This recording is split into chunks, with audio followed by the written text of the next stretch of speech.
A collision between a passenger train and a freight train has left 250 plus people dead, with 900 plus people injured. We start the programme in India, where at least 260 people have been killed in a train crash in the eastern state of Odisha. Officials are warning that the number of dead is expected to rise. 900 people have already been injured. It's already the country's worst train crash this century. 3 trains were involved in the collision, which all began after a passenger train derailed. Vincent McAvenny reports. It was supposed to be an overnight train journey, but ended up a disaster in the middle of the countryside. It's believed several carriages from the Shalimar-Chennai Coromandel Express derailed at about 1900 local time. Some ended up on the adjacent track, only for them then to be hit by another train, the Howrah Superfast Express, travelling from Yesvantpur to Howrah. Carriages were toppled. Wow, that's crazy. Uh, That's crazy. The train went on the other track, got hit by another train. Like, you think, once the train car stopped, you'd be fine. You at least maybe try to scramble out or something, but no, boom, you get hit by another train. Toppled due to the powerful impact, smashing open compartments. Rescue teams and residents climbed up the mangled wreckage to try to find survivors. Some who escaped watched on in shock. 10-15 people fell on me when the accident happened and everything was haywire. I hurt my hand and also the back of my neck. More than 200 ambulances attended the scene and more than 100 additional doctors were mobilized. They worked through the night to try to rescue those trapped inside the carriages and get them to nearby hospitals. It's not immediately clear what led to the derailment of the first train and why the second didn't manage to stop in time. India has one of the largest and busiest train networks in the world, but accidents are common despite successive governments investing hundreds of millions of pounds to improve infrastructure. Indian Prime Minister Narendra Modi said he was distressed by the incident and his thoughts were with the bereaved families, tweeting, "Rescue ops are underway at the site of the mishap and all possible assistance is being given to those affected." Okay, so yeah, you can heavily invest in some infrastructure, but if you're not like making the infrastructure efficient and requiring companies using this infrastructure to have like some kind of safety guidelines and stuff, yeah, problems are going to be common. So they need to analyze the issues as to why these trains are crashing and derailing so often. In the morning light, the scale of the disaster was revealed. With survivors rescued, work has begun on recovering the victims. Dozens of body bags lined the tracks beside the wreckage. It's expected the death toll will continue to rise, but already it's the world's deadliest train disaster in some 20 years. Vincent McAvenny, BBC News. Well, a short while ago, one of the rescuers shared a harrowing account of what he saw at the crash site. And just a warning, some viewers may find these details upsetting. There was a small child amongst them, whose parents were killed. He was crying and eventually died. Many people were there, asking desperately for water. I offered water to each and every one of them. Lots of people, including women from my village, came out to help. There were many injured people at the accident site. We successfully rescued many of them and escorted them to the bus stop.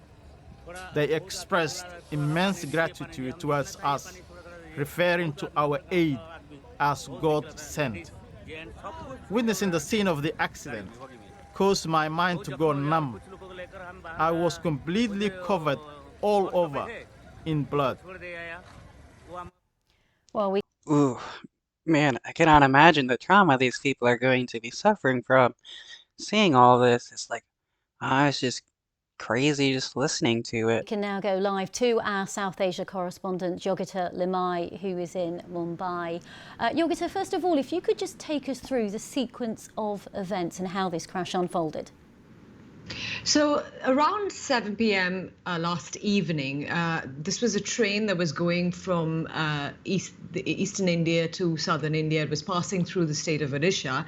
It derailed and its coaches overturned onto the next track. There was a stationary goods train there, and the coaches also derailed onto a track in which there was an oncoming train which was going from southern India to eastern India and caused a crash. And I've been looking this morning at drone footage of the accident site, and you can see the scale of the disaster there. It's coaches strewn all across the tracks. There are coaches piled one on top of the other. There's one which is completely upturned, so its wheels are on the top. So this is a massive rescue and relief operation. We've had the police, fire services, the National Disaster Response Force, all in action all through the night, trying to cut through the metal compartments and get through to survivors. They've been using dog squads as well to help them out. The Indian Air Force has confirmed to the BBC that they are augmenting rescue operations and that helicopters have been deployed in the area. So the first priority, of course, to try to get to any survivors who might still be inside, then to try and extricate the bodies of the victims so that they can be handed back to their families. And after that, of course, a big priority will be trying to clear that location so that the trains can get back on track. 48 trains cancelled as of now, dozens of others diverted. You talk about that and getting trains back on track. Yogita, there'll be many, many people who are stranded there, unable to get home, and many relatives who will want to go and see their loved ones in the hospital. So we already know that some special trains are being organized, especially for the people who are stranded there, to allow them to get out of there. I don't know at the moment if there are any trains being organized in a way that where people can go in, but of course people are using any means they can to try to get there. What we do know is that Indian Prime Minister Narendra Modi is going to visit the site. He's already chaired a meeting, and met with high officials, government officials. We know that opposition leaders are also visiting the area. I mean, this is pretty standard practice in India, that if you have an event of such large scale, you will have big leaders visiting the location. But I think there are going to be a lot of difficult questions for the Indian Railways here. That first, how did that first derailment happen?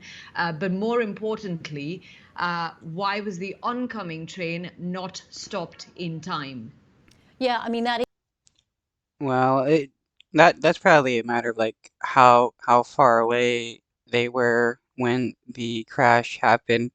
Most trains take like a mile in order to be able to stop. If they weren't informed, you know, ahead of time, they wouldn't have had the ability to stop. Is the question that a lot of people are asking, Yogita. You say that there is an investigation that will be underway. How does this accident fit into the history of rail accidents in India? Because we know that India has this huge rail network that operates very smoothly most of the time. That's right. And while dozens of people die in rail accidents every year, I think the frequency and the severity of the accidents has gone down over the past decade or so. In fact, this particular accident is already being described as the worst of this century, certainly the deadliest in many decades. I'm trying to remember the last time I saw something of this scale. And it's only this morning, actually, when people saw those pictures on television that the scale of it has become clear to people. So there's a lot of sorrow, a lot of shock in India right now. We're told that also actually in the local areas, there are people who have been rushing into hospitals to try to donate blood, because a lot of blood is required to treat the injured. So at the moment, I'd say the mood in the country is really one of shock and grief, but there will be tough questions about how this was allowed to happen.